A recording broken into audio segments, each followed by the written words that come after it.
There we go. I think you can hear me and see me. Welcome to this midweek devotion. I am so glad that you are with us.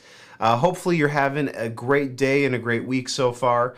And I'm just always so thankful that you take the time to join us for this. This is an opportunity for us to stay connected to God's Word, but also to each other. And so feel free to comment.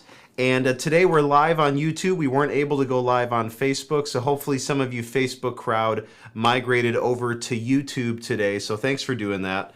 And what I want to do today is talk to us about this question: do you want to be rich? And I promise you, I'm not going to try to get you to be a part of some multi-level marketing thing. That is not the point. But I think it's a good question because it is often a question that is underneath a lot of the narratives that happen in our culture. A lot of things are pushing us towards being rich, and that rich is a goal.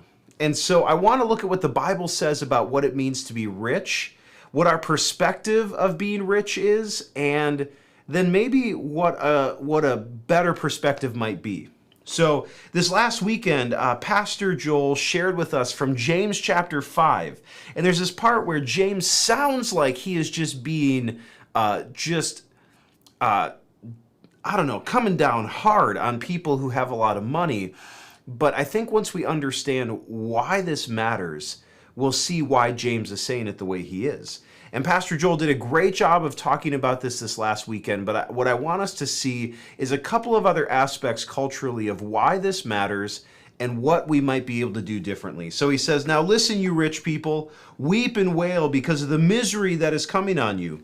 Your wealth has rotted. Moths have eaten your clothes. Your gold and silver are corroded. Their corrosion will testify against you and eat your flesh like fire. You've hoarded wealth in the last days."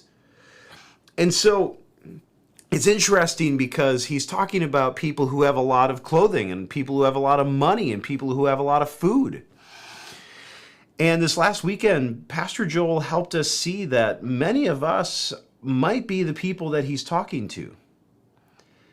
Because it's all just a matter of perspective, isn't it? When I was 9, I thought rich meant you had $1,000. When I was 15, 16, 17, I thought rich meant you had $1 million. And now if someone said, what does it mean to be rich? I'd be like, oh man, I guess if you're going to be rich, you got to have at least a few $1 million. Because if you retire with $1 million, how long is that really going to last you? So it's interesting because it's all a matter of perspective. And many of us might say, well, I'm not rich. Jeff Bezos is rich. Elon Musk is rich. And, maybe there's a certain neighborhood in your town where you say people who live there, they're rich, which you don't even know that. They might just be up to their eyeballs in debt, but they look rich. And so that's a perspective, isn't it? We say, well, yeah, that person, they drive this kind of car, they live in that kind of house, they must be rich. And then we might go, well, I'm not rich like that. Or even the thing I just said, they might look rich, but they might actually have a lot of debt. But then I've done missions work in multiple countries around the world. And there's people in other countries that they would look at, even just the setup that I have right here. And they would go, oh, that's where you do the devos? That's where you do devotions? And I've been in countries where I preached to thousands and thousands of people from a hut with like a speaker system that maybe a youth group would have used 30 years ago. And so I think that our perspective of what it means to be rich is skewed because we look at those who are hyper rich and we compare our lives to them. And yet most Americans live above the standard of 97% of the world. I was once told that if you have a microwave, if you own multiple pairs of shoes, and if you have cable TV and internet, you are already richer than 97% of the world. So I think we have to come to grips with that most of us are richer than we think we are. Now, that doesn't mean that all of your financial problems are nothing. It doesn't mean I'm saying, hey, stop complaining. You've got plenty. That's actually not what James is getting at here. What he's saying instead is that when you realize that you have more money than you need and you've been using it to just indulge yourself, that's an issue. So it's not so much about how much money you have, it's about how you use that money. Like, do you have your money or does your money have you? That's the question that James is really getting at here, is how do you view the money that you've been given, the wealth that you've been given? Because it's not even just about money. It's about the stuff you have. That's an asset. It's about the talent that you can trade for income. That's an asset. If you didn't have that talent, you wouldn't be able to get that income. And you might say, well, I don't really have a talent. I just do a job where it doesn't take a lot of talent. It just takes time. Okay. Then you've decided to trade that time in exchange for some income. What I'm saying is that James is telling us that our idea of wealth might be different than we think it is. And here's why I think that is. In our culture, the implicit goal is to become rich. And we do this in little ways, but we also do it in big ways. So in little ways, we just go, you know what? This phone, I would rather get a different one. I've even heard people who say, you know what? I don't really like my Bible anymore. I want to get a new Bible. And I've been in countries where people were just overjoyed to get a basic paperback NIV Bible. We might say, well, I don't really like my wardrobe, so I'm going to get different clothes. And the fact that we even have the option to get different clothing doesn't really dawn on us about how much that is different than most of the world. And then we might even say, you know what, I don't really want to spend a lot of money, but I don't want to spend a little bit of money. So I'm not going to shop at Walmart maybe, but I'm also not going to go to Banana Republic. Maybe I'll go to Target. And so we even have these options in front of us, and we can decide how much money we want to spend, where we're going to go, and we can still get pretty good products. I mean, it's just mind-blowing. And so we do it in little ways, but we also do it in big ways. We say, when I retire, I need to have X amount of money, and I need to buy a bigger house, and I'm not making enough in my job, so I'm gonna make a career move to make more. And none of this stuff is evil in and of itself. That's not what I'm saying. But it's about how we go after it. I remember when I was a teenager, there was an album that came out by a rapper named 50 Cent, and it was called Get Rich or Die Trying. And I remember a bunch of my friends and I were like, yep, that's it. That's the point of life. You got to get rich or you're going to die trying. And I remember I used to think, man, life is short, live it up. And now I think, man, eternity is long. I better be prepared. So let me share with you a story that I think highlights this for us. It's Jesus. He's talking to a crowd of people. They've gathered around him, and he starts to give them warnings and encouragements. So he tells them the parable of the rich fool. And he says, someone in the crowd said to him, "Teacher, tell my brother to divide the inheritance with me." And Jesus replied, "Man, who appointed me a judge or an arbiter between you?" And so I love that he's just right away, he's like, man, who appointed me to do this job for you and your family? But essentially he's saying, we have an inheritance and we need to split this thing. So it's about money. They're having a family division about money. And Pastor Joel even said this last weekend, that often families will squabble over inheritance. And so then he tells them this: watch out. Be on your guard against all kinds of greed. Life does not consist in an abundance of possessions. Did you hear what Jesus just said? Watch out for all kinds of greed.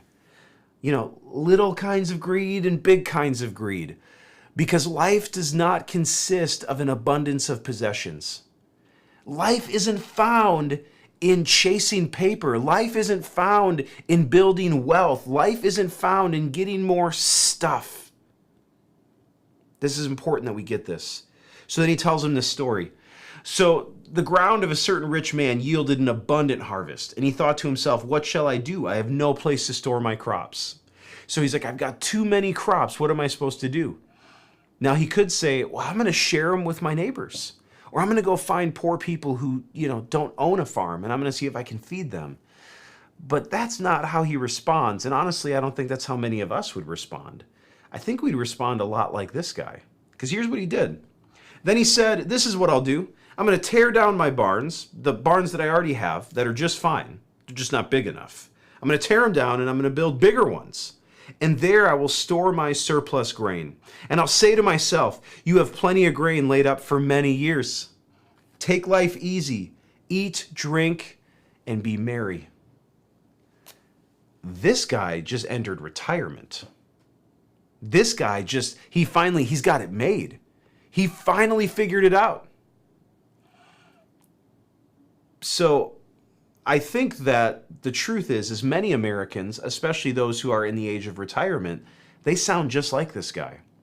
I was talking to Pastor Dave Vandehei. He just retired from his position on staff as a pastor, but man, he's still a part of our church, and he's still a mentor in my life. And he said to me recently that in his research about retirement, he found out that one of the essentially the group of people in our country who spends the most money on frivolous things is those in the age of retirement, those between the ages of about 60 and 70.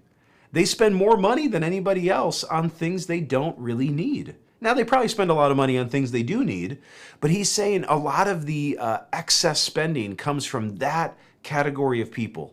That category of people could be summed up in what this man says. I've got plenty laid up for many years, so I'm going to take life easy, eat, drink, and be merry. And that's like the American dream, isn't it? Make enough money that someday you don't really have to work. That or find a job that, if you love what you do, then you're never going to work a day in your life. I mean, all of these different things we tell ourselves, and yet we miss the point. We miss the point, because what does Jesus say next? He says, but then God said to him, you fool, this very night your life will be demanded from you. Then who will get what you've prepared for yourself? This is how it will be with whoever stores up things for themselves, but is not rich toward God. So Jesus doesn't even condemn the act of storing things up for ourselves. He's saying, look, you can store things up for yourself. There's even Bible verses that tell you to do that, back in the book of Proverbs. So he's not saying don't do it. He's saying don't be like this guy. See, you think about Joseph in the book of Genesis. He stores up grain, but not for his own sake, but for the saving of many lives. And so this man doesn't think, let me save up this grain and maybe God will use it so that I can give it to others. God says, what are you going to do with all this stuff that you stored up for yourself? You're going to die tonight. And so he says, don't store up stuff for yourself and then not be rich toward God. What does it mean to be rich toward God? What is Jesus trying to get at here? What are we supposed to gain from this? Well, one, there's a perspective here. That instead of thinking life is short, I'm going to live it up and take life easy. I'm going to work really hard for a short time so that I don't have to work for a long time. We should think eternity is long and I should get prepared. Eternity is long and I should live my life in such a way that when I get to the judgment day, God's not going to say something like that to me. So what does the Bible say about what it means to be rich toward God? Well, I was thinking about the letter that Paul wrote to Timothy. And there's this incredible part in it where he's talking about, hey, this is how I need you to instruct those who have a lot of money. And again, I know that as Americans, a lot of us don't think of ourselves as rich. But even many of the people in our country who are considered impoverished are much richer than most people in other countries. Now, I know that's not true across the board, but we just have to realize how rich most of us actually are. If you're watching this video right now, you are more than likely much richer than you really think you are. And so, he says this to Timothy, command those who are rich in this present world, so in this age right now, not to be arrogant, nor to put their hope in wealth, which is so uncertain. So I love this because he's saying, It's not bad to have a lot of money. What's bad is when you get arrogant about it, that you think it means you're better than other people somehow. And what's bad is when you put your hope in money instead of in God. And because he says, but to put their hope in God, who richly provides us with everything for our enjoyment. I love that. We think that our goal in life is to build up wealth so that we can enjoy it, so that we can eat, drink, and be merry, so that we can relax and take it easy. And Paul is telling Timothy, no, tell them this. That's not your job. Your job is to put your hope in God, and then guess what He will do? He'll provide everything you need for your enjoyment. So, like, sometimes we think, well, Jesus said, pick up your cross daily, deny yourself, and that means He doesn't want us to enjoy life. No, He does want us to enjoy life. It's just that the enjoyment's going to come from Him and not from us. We can't build up our own enjoyment. What does it say in Psalm 37? Delight yourself in the Lord, and He will give you the desires of your heart. Not you will give yourself the desires of your heart. That's the lie that we fall into. If I just work hard enough and long enough, I can finally fulfill all the desires of my heart. What is that going to take you? 6 decades? And even then, you might die the next day? Do you know the statistics on people who retire and die a short time after that? It's crazy. What if I could tell you that this kind of life is available to you right now? Because it's not dependent on how much money you have. It's dependent on how much hope you have in God. And if you can put your hope in God, here's what Paul says. That put their hope in God, who richly provides us with everything for our enjoyment. Everything God gives me, I get to enjoy. Because it's His gift to me. I didn't even have to work for it. He just gives it to me. Now, what robs us of that joy? What robs us of that joy immediately is when we go like this. We go, well, hey, they got that, and they got that. God, why didn't I get that? That's what'll do it. That's what'll feed that need to get more. But if you can live content, if you can say, God, this is what you gave me, and I'm going to enjoy it, well, then God knows He can trust you with that. Because you're not living to just build up wealth. You're not just living to build bigger barns. You're living to enjoy what God has given you. You're living in gratitude. You're living in thankfulness. That's a whole different way of living. And then he says this. So once they've understood this, command them to do good, to be rich in good deeds, and to be generous and willing to share. In this, they will lay up treasure for themselves as a firm foundation for the coming age, so that they may take hold of the life that is truly life. This is so important that we get this, especially as Americans. Now, I know some of you who tune in, you're not Americans, but if you live in a wealthy nation, if you live in a wealthy society, this is so important. He's saying you should be rich in good deeds. That is what people should know you by. Not by how much money you have, but how much good you do for other people. Use your money for that purpose. And then he says, you know, he doesn't say you can't store up possessions, but what he does say is this. He says, in this way they will lay treasure for themselves as a firm foundation for the coming age, so that they may take hold of the life that is truly life. And I'm going to end with this, because a lot of us understand this idea, at least to a degree. See, what we're told by financial advisors, and it's actually really good advice, is we need to delay gratification. So if you get a certain amount of money, you need to put some of it away so that someday, after that's built up interest, you can enjoy that money, or you could just spend it all right now. It's the difference between spending and investing. And what Paul is saying to Timothy is, tell those who have wealth that they need to take that and invest it by being generous with other people.